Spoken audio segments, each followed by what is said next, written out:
आप सभी बच्चों का एक बार फिर से जेके एजुकेशन यूट्यूब चैनल पर स्वागत है। आइए आज चलते हैं कक्षा 10वीं की अध्याय नंबर 4 के बारे में। इससे पहले भी हमने अध्याय नंबर 4 के बारे में अध्ययन किया है और जिसमें कुछ प्रश्न थे जो हमने अभी तक सॉल्व कर लिए हैं।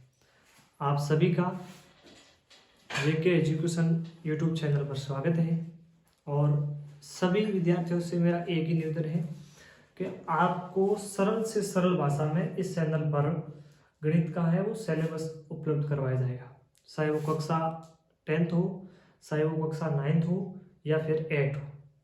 सभी का सिलेबस है वो टाइम टू टाइम। और अब से आपको नियमित क्लास है वो शाम को पर डे आपको 7 बजते ही मैथमेटिक्स की 10th क्लास की क्लास मिल जाएगी और मॉर्निंग समय 9 बजते ही 9th क्लास की भी क्लास मिल जाएगी। तो सभी विद्यार्थियों से एक मेरा निवेदन है वो ये है कि आपको जेके एजुकेशन चैनल को सब्सक्राइब करना है। क्या करना है? सब्सक्राइब करना है, जिससे जब भी जेके एजुकेशन यूट्यूब चैनल पर आप वीडियो अपलोड किया जाएगा उसका नोटिफिकेशन आपके पास में सबसे पहले आ जाएगा। तो आपसे भी आग्रह है और आपके जो सहपाठी साथ में पढ़ रहे हैं उनसे भी निवेदन है कि इस चैनल को सब्सक्राइब जरूर करें। अब आइए चलते हैं आज के टॉपिक पे। आज का अपना टॉपिक क्या है? आज का जो अपना टॉपिक है वो है द्विघात समीकरण के मूलों की प्रकृति। इसके बारे में हमने इससे पिछली क्लास में कुछ पढ़ रखा है कि द्विघात समीकरण के मूलों की प्रकृति के बारे में, कि मूल कैसे ज्ञात करते हैं। सबसे पहले हमने पढ़ा था कि द्विघात समीकरण है या नहीं, उसकी पहचान करना। उसकी पहचान के लिए हमें क्या किया जाता था? हमें ये पता लगाना था कि जो भी समीकरण दे रखा है उसकी अधिकतम घात कितनी है, यानी वो समीकरण की अधिकतम पावर ज्ञात करनी थी, जो हम पहले इससे पिछली क्लास में पढ़ चुके हैं। और अब हम जो ज्ञात करेंगे वो उनके मूलों की प्रकृति, क्या दिया गया समीकरण है उस द्विघात समीकरण के मूल है या नहीं है, इसके बारे में आज हम अध्ययन करेंगे। तो उसके लिए क्या क्या है अपने पास में? मूलों की प्रकृति ज्ञात करने से पहले उनको ज्ञात करने की विधियां कितनी है। सबसे पहले रास्ते से मंजिल तक पहुंचने से पहले हमें रास्ते का पता होना चाहिए कि रास्ता कितना लंबा है। तो पहले विधि कौन सी थी? गुणनखंड विधि, जिसके बारे में हम पिछले अध्याय में भी पढ़ चुके हैं। अध्याय नंबर 2 आपका जो बहुपद है उसमें भी इस विधि का हमने जिक्र किया था, गुणनखंड विधि का उपयोग किया था। अब उसके बाद में दूसरी विधि आती है, वो आती है द्विघात सूत्र, और तीसरी विधि है वो है पूर्ण वर्ग विधि। तो हमने गुणनखंड पे तो कुछ क्वेश्चन थे वो आधारित हमने सोल्व कर लिए हैं। अब आज हम सोल्व करेंगे वो द्विघात सूत्र के पर आधारित जो क्वेश्चन है उनको सोल्व करेंगे। उनसे सोल्व करने से पहले हम एक बार मूलों की प्रकृति के बारे में देख लेते हैं कि मूलों की प्रकृति का कैसे पता लगाएंगे कि दिया गया जो समीकरण है उसमें मूलों का अस्तित्व है या नहीं, यानी जो समीकरण है उसमें जो चर संख्या है उसका x का मान निकलेगा या नहीं निकलेगा। तो आइए चलते हैं। जो भी हमें समीकरण होता है वो किस रूप में मिलता है? ax² bx + c = 0। ये क्या है? ये मानक रूप है। ये द्विघात समीकरण का क्या है?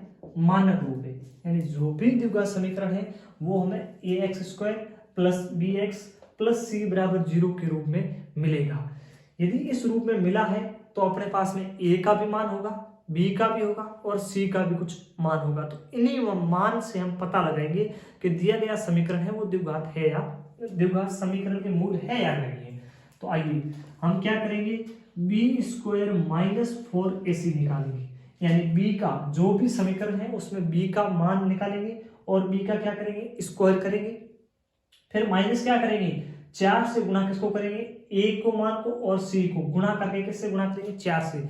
जो भी जो मान निकालेंगे यदि वो मान अपना किससे बड़ा है? 0 से बड़ा है, यानी शून्य से यदि उसका मान है वो अधिक आ जाए, ज्यादा आ जाए, तो इसके जो मूल होंगे, जो इसके मूल का मतलब होता है जो इसका x का जो मान होगा वो क्या होगा? वास्तविक होगा, यानी रियल नंबर होंगे, और वास्तविक भी होगा और मूल होंगे वो दोनों क्या होंगे? भिन्न भिन्न होंगे, यानी अलग अलग होंगे। क्या होंगे?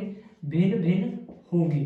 कब होंगे भिन्न भिन्न और वास्तविक? जब b² - 4ac का मान 0 से बड़ा हो, शून्य से क्या हो? बड़ा हो, अधिक हो। उस स्थिति में जो भी द्विघात समीकरण है उस द्विघात समीकरण के जो मूल है जो x का जो मान होता है, जो दो मान निकलते हैं वो दोनों ही मान हैं वो अलग अलग होंगे और वास्तविक संख्या होगी। दूसरा पॉइंट, दूसरी क्या स्थिति बनती है, जब हमने बी स्क्वायर माइनस 4ac का मान निकाला और ये मान किसके बराबर आ गया, 0 के बराबर आ गया। 0 से बड़ा आएगा तब तो कैसे होंगे, वास्तविक और भिन्न भिन्न होंगे। लेकिन क्या स्थिति बन जाती है, जब हम इनका मान ज्ञात करें तब इनके मान है वो 0 के बराबर आ जाए, 0 के बराबर आ जाए, तो कैसे होंगे मूल, तब जो मूल होंगे वो वास्तविक होंगे। क्या होंगे, वास्तविक होंगे और वास्तविक तो होंगे और उसके साथ में समान होंगे। क्या होंगे, समान होंगे। यानी जो भी दो मूल होंगे, जो भी x के जो मान आएंगे दोनों ही, वो दोनों ही x के मान होंगे वो समान होंगे। यदि x का मान 1 का 5 आ रहा तो दूसरे का भी 5 आएगा, 1 का 4 आ रहा तो दूसरे का भी 4 आएगा, और 1 का 3/1 आ रहा है तो दूसरे का भी 3/1 ही आएगा। तीसरी स्थिति उसमें क्या बन जाएगा, इसका उल्टा बन जाएगा। क्या हो जाए, बी स्क्वायर माइनस 4ac, सबसे पहले था वो 0 से बड़ा था, फिर 0 के बराबर आ गया, अब 0 से क्या हो रहा है, छोटा हो रहा है। यानी 0 क्या हो जाएगा, बड़ा, 0 बड़ा होगा, इसका मतलब 0 से छोटा होगा, और 0 से छोटे का मतलब होगा जो भी बी स्क्वायर माइनस 4ac का मान है वो माइनस में आएगा, ऋणात्मक की पोजीशन बन जाएगी। तब जो इसके मूल होंगे, तब वो मूल वास्तविक नहीं होंगे, कैसे होंगे, काल्पनिक होंगे। क्या होंगे, काल्पनिक मूल होंगे। काल्पनिक का मतलब जिनकी हम सिर्फ कल्पना कर सकते हैं, जिनको हम ज्ञात नहीं कर सकते। क्या कर सकते हैं, कल्पना कर सकते हैं, काल्पनिक मूल होंगे। किस स्थिति में, जब बी स्क्वायर माइनस 4ac का मान है वो 0 से भी बड़ा आ जाए। यदि हमें जो भी द्विघात समीकरण दिया गया है उसका हम बी स्क्वायर माइनस 4ac निकालेंगे, और यदि उसका मान है वो 0 से क्या आ जाए, छोटा आ जाए, ऋणात्मक में आ जाए, नेगेटिव आ जाए, उस स्थिति के अंदर अपने पास में जो भी x के मान होंगे वो काल्पनिक होंगे, हम उस समीकरण को आगे हल नहीं कर सकते। तो आज आइए चलते हैं, द्विघात सूत्र के आधार पर क्वेश्चन करेंगे, उनके मूलों का पता लगाएंगे, मूल कैसे ज्ञात करते हैं और मूलों का अस्तित्व होगा या न होगा उनके बारे में चर्चा करते हैं। तो अपने पास में एक उदाहरण है अपनी बुक का, जिस उदाहरण के द्वारा हम समझेंगे। सबसे पहले क्या, जो उदाहरण है उन उदाहरणों को सोल्व करेंगे, उनके बाद में जो अपने पास में प्रश्नावली है उनके क्वेश्चन को सॉल्व करेंगे। तो आइए एक उदाहरण देखते हैं जो अपनी बुक का उदाहरण है।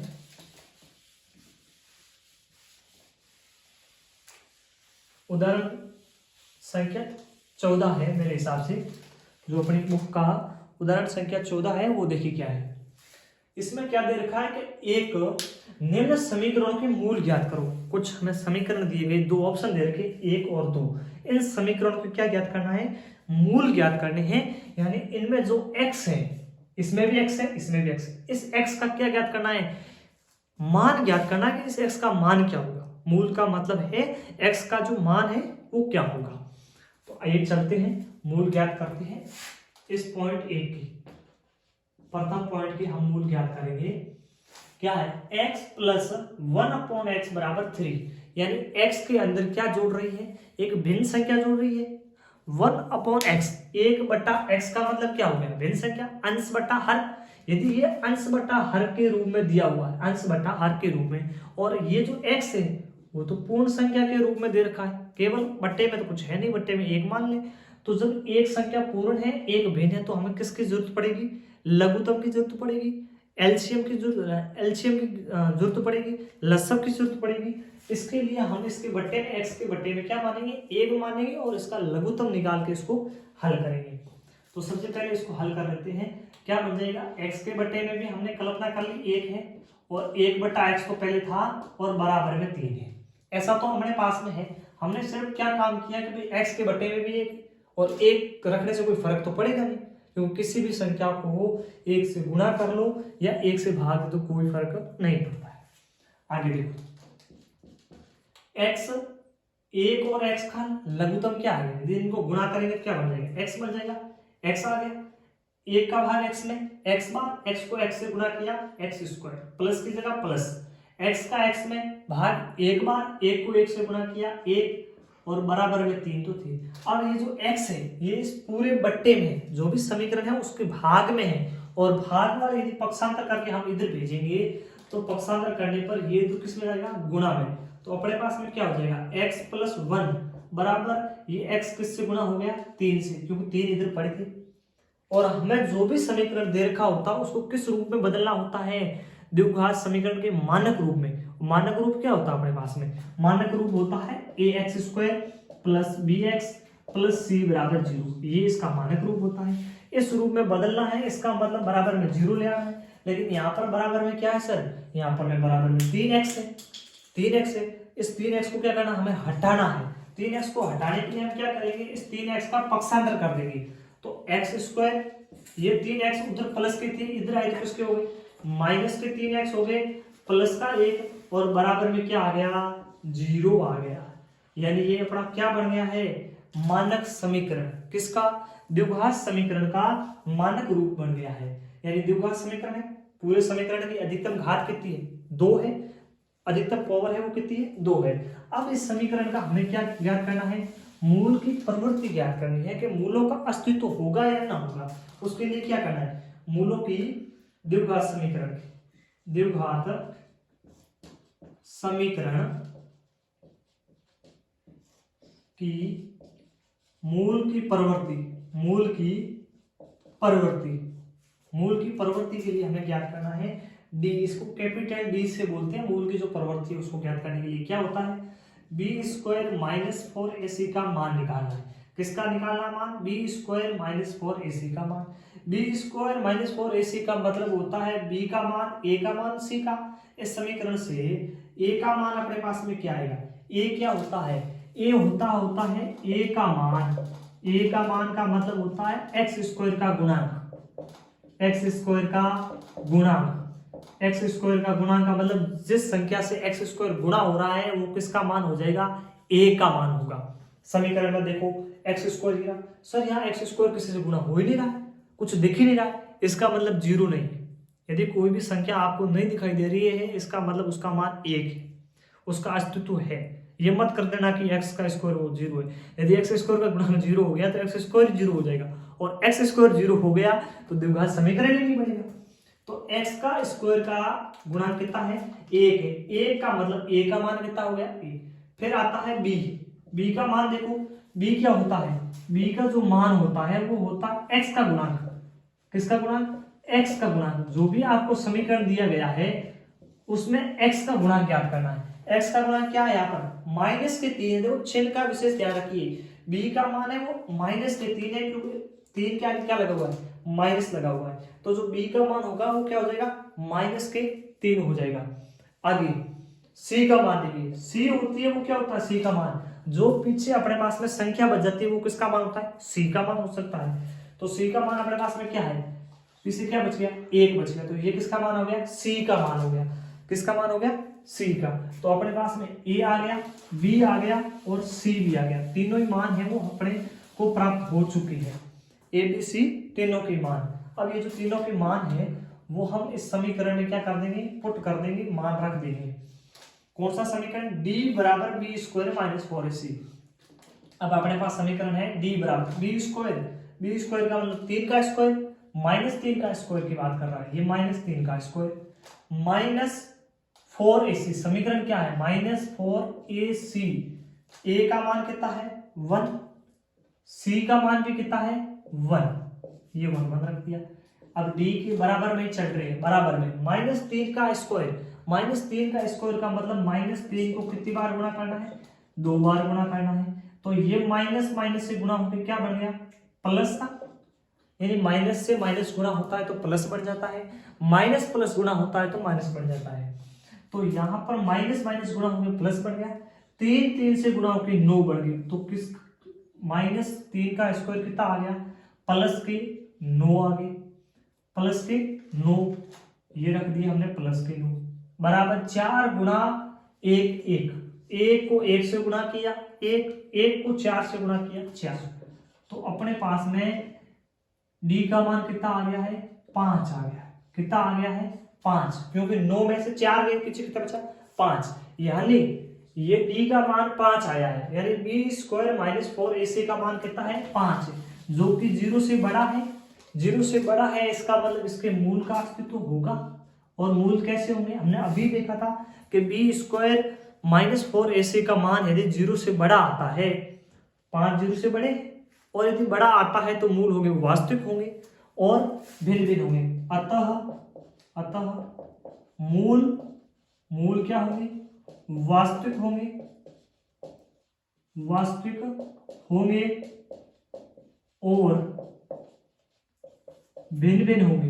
कैसे होंगे, भिन्न भिन्न होंगे यानी अलग अलग होंगे, भिन्न भिन्न होंगे। अब इसके क्या निकाल लेते हैं, मूल यदि होंगे तो वो मूल है कौन कौन से, वो ज्ञात कर लेते हैं। एक्स के मान कितने होंगे, एक्स के अधिकतम घात 2 है, इसका मतलब एक्स के अधिकतम मान भी 2 होंगे। और यदि वो 2 बता रहा है, अभी हमने क्या बताया, वो वास्तविक संख्या होगी। दूसरा क्या होगी, वो दोनों अलग अलग होंगे, दोनों का जो मान होगा वो क्या होगा, अलग अलग होगा। तो अब उनको ज्ञात करते हैं। अब ज्ञात करने की जो विधि है वो आज हम पढ़ेंगे, वो द्विघात सूत्र पढ़ेंगे। इससे पहले पढ़ी थी वो गुणनखंड विधि पढ़ी थी। तो आज जो हम अध्ययन करने जा रहे हैं वो उसका है द्विघात सूत्र द्वारा। तो हम क्या लिखेंगे, द्विघात सूत्र द्वारा मूल ज्ञात करने पर द्विघात सूत्र होता क्या है। गुणनखंड विधि के अंदर तो कोई सूत्र है नहीं, वो तो विधि है। तो वैसे ही द्विघात विधि भी एक विधि है, तो लेकिन इसमें एक सूत्र दिया गया है। सूत्र क्या होता है अपने पास में, इसका सूत्र होता है x बराबर माइनस का b plus minus under root B square minus 4ac और इस सब के बट्टे में क्या है 2a। ये होता है द्विघात सूत्र। क्या होता है, द्विघात सूत्र होता है। क्या काम होता है इसका, जो भी द्विघात समीकरण है उसमें x का मान ज्ञात करने के लिए इसका उपयोग किया जाता है। इसको नोट करना है और याद करना है। द्विघात सूत्र क्या होता है, x बराबर b माइनस का b है वो माइनस है, b के आगे माइनस लगा हुआ है। यदि आपको b का मान माइनस मिल रहा है तो वो माइनस अलग है और यहाँ पर माइनस है, ये भी खुद का माइनस है। माइनस का b plus minus under root B square minus 4ac बट्टा 2a, ये होता है द्विघात सूत्र। अब इसमें जो भी मान है वो मान b यहाँ रहा, बी स्क्वायर ये रहा, माइनस 4ac ये रहा, इन सबके जो मान रखकर इसको क्या करना है, हल करना है। तो आइए हल करते हैं। x बराबर में ये जो मान होते हैं वो x के बराबर में आते हैं, यानी x का हम याद करते हैं। तो b का जगह देखो b माइनस का खुद का है और यहाँ पर भी b का मान क्या है, माइनस के 3 है। तो ये ध्यान रखिए, यहाँ चिन्ह का विषय ऐसे मत करना कि b यहाँ माइनस का है यहाँ पर माइनस का है, एक ही माइनस लो। चिन्ह का विषय ध्यान रखो, plus minus under root B square का मतलब किसका स्क्वायर, माइनस 3 का स्क्वायर, माइनस 4ac, a का मान भी 1 है और c का मान भी क्या है 1 है। बट्टे में क्या रखना है, बट्टे में रखना है 2 गुना a का मान 1। ये मान हमें किस में रखना है, बट्टे में रखना है। अब क्या ज्ञात करना है, x का मान। अब x बराबर क्या आ जाएगा, देखो x बराबर माइनस माइनस से गुना हो गया, क्या हो गया प्लस। अभी मैंने हल किया था माइनस का स्क्वायर यानी माइनस माइनस गुना, फिर प्लस के 3 प्लस माइनस 3 का स्क्वायर माइनस 4ac का मान कितना आया था अपने पास में, प्लस के 5 आया था। तो अंडररूट है या अंडररूट में रख दिया हमने 5, बट्टे में 2 गुना 1 2, कितने हो गए 2 गुना 1 कितने हो गए 2। अब अपने पास में x बराबर आया है प्लस के 3 माइनस प्लस अंडररूट 5 बट्टे 2। ये किसका मान आ गया है, ये अपने पास में x का मान आ गया है। सर आपने तो बोला था कि x का जो मान है वो 2 होंगे। जी हाँ 2 होंगे, एक प्लस का है एक माइनस का। यहाँ देखो 20 के अंदर चिन्ह क्या आ रहा है, प्लस माइनस आ रहा है। दोनों साथ में थोड़े आ सकते हैं, या तो प्लस लेंगे या माइनस। तो इसमें हम लिखेंगे धनात्मक चिन्ह लेने पर, धनात्मक चिन्ह लेने पर, धनात्मक चिन्ह का मतलब होता है प्लस लेने पर, प्लस लेने पर, प्लस लेने का मतलब यहाँ बीच में चिन्ह किसका आएगा, प्लस का। x बराबर क्या आ जाएगा 3 प्लस अंडररूट 5 बट्टा 2, एक तो x का मान ये हो जाएगा। जब क्या हो धनात्मक चिन्ह लिया हो, हमने प्लस का चिन्ह लिया हो। दूसरा हम क्या ले रहे हैं, ऋणात्मक चिन्ह लेने पर, ऋणात्मक चिन्ह लेने पर, ऋणात्मक का मतलब माइनस लेने पर, माइनस कहाँ लेंगे, यहाँ पर देखो प्लस माइनस है, यही से चिन्ह चेंज कर रहे हैं। तो x बराबर क्या हो जाएगा, 3 माइनस √5 बट्टे 2, ये हो गया x का। अब देखो x के दो मान भिन्न भिन्न आ रहे हैं, एक तो 3 प्लस √5 आ रहा है, दूसरा 3 माइनस √5 आ रहा है, और बट्टे में दोनों की 2 है। तो ये x के कितने मान आ गए, 2 आ गए। जब हमने इसको हल नहीं किया उससे पहले ही पता लगा लिया, यहां पर ही हमने पता लगा लिया था कि x के 2 मान आएंगे, वो भी अलग अलग आएंगे। 2 मान आएंगे तो हमने इससे पहली क्लास में पढ़ रखा है कि द्विघात समीकरण है, इसका मतलब अधिकतम उसके मान कितने होंगे, हल भी 2 होंगे। और 2 हल होंगे तो वो होंगे कैसे, एक तो वास्तविक होंगे और दूसरे होंगे वो भिन्न भिन्न होंगे। सर जी ये दोनों मान है वो अलग अलग आएंगे, और अलग अलग हमने याद भी कर लिए कौन कौन से आए हैं। यहाँ पर जो ये प्लस माइनस का मतलब होता है, एक बार प्लस का चिन्ह लेना पड़ेगा, एक बार माइनस का लेना पड़ेगा। आपको हर क्वेश्चन में ये स्टेप लगाने जरूरी है। द्विघात सूत्र में आपको हर बार प्लस और माइनस लेना पड़ेगा, क्योंकि चिन्ह दोनों ही साथ में आते हैं। जब अंडर हटाते हैं तो चिन्ह दोनों ही साथ में यूज होते हैं। तो ये अपना उदाहरण नंबर 14 है, उसका प्रथम पॉइंट था जो हमने हल कर लिया, जिसमें हमें मूल ज्ञात करने थे। हमने ये मूल ज्ञात कर लिए, x का मान था वो ज्ञात करना था, हमने कर लिया। अब इसका थोड़ा दूसरा पॉइंट देखिए, ये थोड़े पॉइंट इंपोर्टेंट इसलिए है क्योंकि इसके अंदर कुछ समीकरण दिया हुआ नहीं है। यहाँ देखो द्विघात समीकरण दिया हुआ कहाँ है, यहाँ पर तो कुछ x प्लस 1/x बराबर 3 ये दिया हुआ, इसका हमें द्विघात समीकरण निर्माण करना है। कहने का मतलब ये अब तक हमने जो पढ़ा है ना, उसका सारा निचोड़ है वो इस पूरे प्रश्न में दिया हुआ है। सब दे रखा है कि द्विघात समीकरण पहले निर्माण करो, उसके बाद में उसके मूलों की प्रकृति का पता लगाओ, और उसके बाद में हमें ये भी पता लगाना है कि इसके हल है वो भिन्न भिन्न है तो कैसे है, ये भी पता लगा लिया। यदि किसी विद्यार्थी को स्क्रीनशॉट लेना है तो क्वेश्चन का ले ले। अब हम इसका दूसरा पार्ट हल करते हैं, जो पॉइंट नंबर 2 है। जो इसका जो पॉइंट नंबर 2 है उसको एक बार दोबारा देख लेते हैं। हमें पूरी प्रश्नावली के अंदर आज की इस क्लास में हमें एक द्विघात सूत्र याद करना है, जो x बराबर होता है माइनस का b plus minus √b² - 4ac बटा 2a। हमें ये सूत्र याद करना है, क्योंकि हमें ये सूत्र हर बार हर प्रश्न में आगे अपने काम आएगा। 4.4 में भी काम आएगा, 4.3 में भी इस प्रश्न को हमें जरूरत पड़ेगी, इसलिए इस प्रश्न को याद करना है।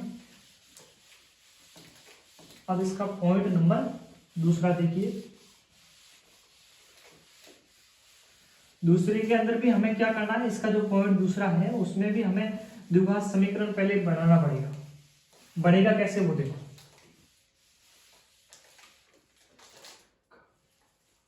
1/x 1/x माइनस 1/x - 2 बराबर 3। समीकरण वैसा का वैसा ही है, इन दोनों में कोई फर्क है ही नहीं, लेकिन यहाँ पर x है, यहाँ पर दोनों ही भिन्न दे रखी, तो थोड़ा सा लघुत्तम लेने में हमें देखना पड़ेगा। इसका लघुत्तम कैसे आएगा सर, सबसे बड़ी बात यही तो है, इसमें लघुत्तम कैसे आएगा सर। देखो इसमें लघुत्तम क्या लोगे, 1/x 1x - 2 बराबर 3। अब देखो लघुत्तम के लिए क्या करना है, जो भी जो हर में संख्या होती है, यदि हमें देखने से पता लगाने से पता नहीं चलता है कि सर इसका लघुत्तम कैसे निकलेगा, तो उन दोनों संख्या को क्या कर दो, गुणा कर दो। क्या कर देना, गुणा। यदि हम उसको गुणा करेंगे तो अपने आप मान रहे कैसे, इन दोनों को गुणा कर लो, किनका, हर का गुणा, हमें हर का करना, एक का हर x है, दूसरे का क्या है x - 2, ये गुणा हो गए। गुणा करने छोड़ देने, बराबर में 3 है वो सीधे 3 लिख दो। अब देखो x में x से x कट गया, पीछे क्या बच गया x - 2, तो यहाँ पर x - 2 आ गया। x - 2 का भाग दिया, x - 2 कट गया तो पीछे क्या बच गया x। अब ये चिन्ह किसका, माइनस का, तो ये माइनस का x। अब देखो ये प्लस का x, ये माइनस का, ये आपस में कट गए, ऊपर क्या बच गए -2। इधर देखो x गुणा x - 2, इधर क्या है 3, तो ये x अंदर गुणा हो जाएगा, ऊपर तो 2 रह जाएंगे, नीचे देखो ये x से गुणा होगा, क्या हो गया x², ये x से -2 से गुणा होगा, क्या हो गया -2x बराबर में 3 तो थी। अब ये x² - 2x है वो इससे गुणा होगा, किससे, 3 से, क्योंकि भाग वाली तो किसमें जाएगी, गुणा में जाएगी। 2 यहाँ 2 बराबर रखने, क्योंकि हमें इसको माइनस को इसको उधर भेजना है, तो 3 से क्या हो जाएगा गुणा, क्या हो जाएगा x² - 2x गुणा हो गया। ऐसे मत करना कि ये माइनस के 2 पहले उधर भेज दो, 2x ये माइनस के उधर नहीं जाएंगे क्योंकि इसका पूरा पद है ये साथ में, और ये पूरा पद है वो किसके भाग में है, बट्टे में है। तो पक्षांतर में विशेष ध्यान रखें चिन्हों का। ये माइनस के 2 वैसे के वैसे हैं, ये 3x² से गुणा होकर क्या हो जाएंगे 3x², ये 3 2x से गुणा होकर माइनस के 6x बन गया। अब इनको सारे को पक्षांतर करना है। अब यहाँ पक्षांतर में देखो, यहाँ पक्षांतर में सीखने वाली बात क्या है, सीखने वाली बात ये है कि अपने पास में 3x² माइनस 6x है। सर ये तो दोनों ये प्लस में है, ये तो प्लस में है। यदि मैं इनको इधर ले आऊं, किनको 3x² और माइनस के 6 को यदि इस तरफ ले आऊं तो ये किसके हो जाएंगे, माइनस के हो जाएंगे। और हमें पूरे प्रश्न में एक बात ये समझनी है कि जो मानक समीकरण होता है उसमें हमेशा x को ऋणात्मक नहीं लेना है, x को क्या नहीं लेना है, x² को ऋणात्मक लेना है। x को ऋणात्मक ले सकते हैं लेकिन x² को क्या लेना है, ऋणात्मक नहीं लेना है, नहीं लेना है। यानी x² को हमें प्लस में रखना है, और प्लस में रखने के लिए x² को उधर रखना पड़ेगा। तो इस बार किसका पक्षांतर करेंगे, इस माइनस के 2 का पक्षांतर उधर करेंगे। क्यों करेंगे, क्योंकि हमारा जो मानक समीकरण होता है वो तो होता है x² plus bx plus c बराबर 0, जिसमें x² है वो धनात्मक है। और यहाँ पर यदि मैं सर पक्षांतर करके इसको इस तरफ लाऊंगा तो ये ऋणात्मक हो जाएगा, और हमें ऋणात्मक नहीं लेना है, हमें तो धनात्मक लेना है। इसलिए मैं पक्षांतर किसका करूंगा, केवल इस -2 का। तो -2 उधर जाएंगे तो इधर 0 बच गया। अपने पास बन जाएगा 3x² माइनस का 6, ये माइनस के उधर गए तो प्लस के 2 बन गए, और बराबर में क्या बन गया 0। ये समीकरण बनेगा। ये बराबर में 0 सर मैं इस पद को उधर लिखूं और इधर लिखूं, बात एक ही, कोई फर्क नहीं है। ये बराबर में लिख रहे, कई लोग सोच रहे हैं कि सर ने क्या किया है, ये 3x² माइनस को इधर ले आए हैं और 0 उधर है। ये वाला 0 इस तरफ बड़ा, मैंने 2 को उधर लिख के आऊं, और इस पूरे पद को मैंने पहले लिख दिया है, इस 0 वाले पद को उधर बाद में लिख दिया है। इसमें कोई फर्क नहीं पड़ता है। हमें अच्छे ध्यान हमें रखना है पक्षांतर किसका कर रहे हैं। अब ये अपने पास में क्या बन गया, द्विघात समीकरण बन गया है। अब द्विघात समीकरण बन गया तो इसका हमें क्या ज्ञात करनी है, मूलों की प्रकृति ज्ञात करनी है कि सर इनके मूल का अस्तित्व होगा या नहीं होगा, हमें ये पता लगाना है। तो आइए चलते हैं मूलों की प्रकृति ज्ञात कर लेते हैं। कैसे, द्विघात समीकरण के मूलों की प्रकृति। द्विघात समीकरण के मूलों की प्रकृति। मूलों की प्रकृति क्या होता है, कैपिटल D बराबर b² माइनस 4ac होता है मूलों की प्रकृति। तो सर हमने पहले a का मान निकालेंगे। a का मान क्या होता है, x² की घात का गुणांक, x² का गुणांक क्या है 3 बराबर b बराबर x का गुणांक माइनस के 6 है। देखो ये चिन्ह माइनस का साथ में लेना है, c जो पीछे संख्या रह गई वो प्लस के 2 तो प्लस के 2 रख दिए। अब यहाँ पर क्या करोगे, d बराबर सूत्र होता है b², b का मतलब -6 का स्क्वायर, ये -6 का स्क्वायर, ये माइनस की जगह पर माइनस 4 गुणा a c। a का मान अपने पास में कितना है, a का मान हीरा प्लस के 3, c कितना है अपने पास में 2 है, ये अपने पास में क्या आ गया c। कैपिटल D बराबर -6 का स्क्वायर -3 का स्क्वायर, 3 को 3 से गुणा किया सर 9 हो रहे थे, माइनस माइनस गुणा हो गया प्लस हो गया। तो यहाँ पर भी -6 का स्क्वायर है, इसका मतलब सीधा ही क्या हो गया प्लस, और 6 को 6 का स्क्वायर का मतलब सगमग 36, तो यहाँ पर प्लस के 36 हो गई। फिर माइनस की जगह माइनस 4 गुणा 3 12, 4 गुणा 3 12, 12 गुणा 2 24, ये 24। D बराबर कितना आ गया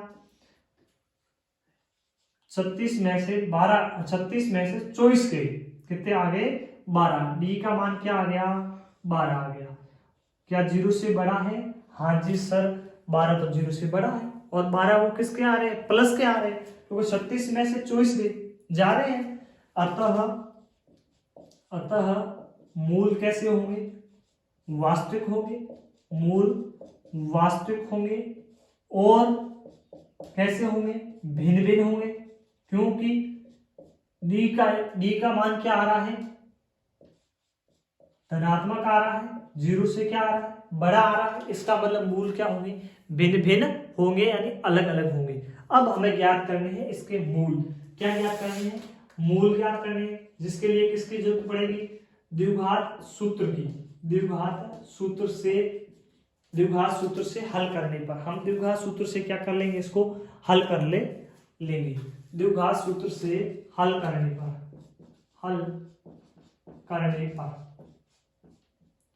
द्विघात सूत्र क्या होता है, x बराबर माइनस का b plus minus under root B square minus 4ac upon 2a। ये अपने पास में द्विघात सूत्र होता है जिसको हमें याद करना है। ये विशेष बात ध्यान रखिए, द्विघात सूत्र को याद करना है। x बराबर माइनस का b b का मान भी क्या है, माइनस का चर, तो ये माइनस का फिर प्लस, अब बी स्क्वायर माइनस 4ac का मान कितना आया अपने पास में, सीधा ही 12 रख दो इसको, सीधे ही 12 आया तो ये रख दिया मैंने 12, और फिर बट्टे के अंदर 2a का मतलब कितना है अपने पास में, a का मान 3 है ना, तो 2 गुना 3 हो गया। अब यहां से देखो इसके आगे क्या हो जाएगा, ये माइनस माइनस गुना हो गए, कितने हो गए, प्लस के, ये हो गए बराबर प्लस के चर, माइनस प्लस अंडरूट 12 का अंडरूट 12, और ये नीचे वाला भी क्या हो गया, छ हो गया। ये किसका मान आया है, x का। अभी तक केवल हमने प्लस माइनस में आए हैं, अभी हमें धनात्मक और ऋणात्मक चिन्ह लेने हैं। धनात्मक और ऋणात्मक है वो चिन्ह लेने हैं। यदि मैं इसको धनात्मक और ऋणात्मक चिन्ह, एक बात और है, इस अंडरूट 12 को हम लिख सकते हैं 4 गुना 3। यदि मैं अंडरूट 12 को यदि बाहर निकालना चाहता हूं तो 4 गुना 3 भी लिख सकते हैं, जिससे क्या हो जाएगा, 4 प्लस 4 गुना 3, यानी 4 किसका वर्ग है सर, 2 का वर्ग है, यानी ये 2 बाहर आ जाएंगे, तो अपने पास में समीकरण क्या हो जाएगा, 4 प्लस ये 2 बाहर आ गए तो बाहर हो जाएगा अंडरूट 3 बटा 4। अब यहाँ से क्या आ जाएगा, यहाँ से 2 कॉमन आ जाएगा, तो अपने पास में आगे क्या बन जाएगा, 2 कॉमन आ गए तो 3 प्लस अंडरूट 3 बटा 6। अब ये कट जाएगा, 3 आ जाएगा, तो आखिर में जो समीकरण बनेगा वो अपने पास में ये बन जाएगा 3 प्लस अंडरूट 3 बट्टे 3। अब एक बार हम प्लस का ले लेंगे और एक बार किसका ले लेंगे, माइनस का ले लेंगे। एक बार प्लस का लेना है, एक बार माइनस का लेना है, तो अपने पास में क्या बन जाएगा, वापस यही बन जाएगा समीकरण, x बराबर 3 प्लस अंडरूट 3 बट्टे 3, दूसरा बन जाएगा x माइनस अंडरूट 3 बट्टे 3। इस प्रकार हम द्विघात सूत्र द्वारा दो भिन्न भिन्न मूल ज्ञात कर सकते हैं। अब इस उदाहरण में हमने मूलों की प्रकृति के बारे में पता लगाया कि मूलों की वास्तविक प्रकृति होगी या न होगी। दूसरा, हमने इस उदाहरण में हमने पूरे चैप्टर अध्याय में हमने द्विघात सूत्र को समझा कि द्विघात सूत्र में कैसे ज्ञात करते हैं। नेक्स्ट क्लास में हम द्विघात सूत्र के बारे में ही हल करेंगे, जिसमें और क्वेश्चन आपके जो आगे के हैं, जो उदाहरण हल करेंगे। तो सबसे पहले आप सभी विद्यार्थियों को कमेंट करके ये बताना है कि आपको द्विघात सूत्र का जो ये वीडियो है, ये जो क्लास है कैसी लगी। Next class next day. Thank you very much.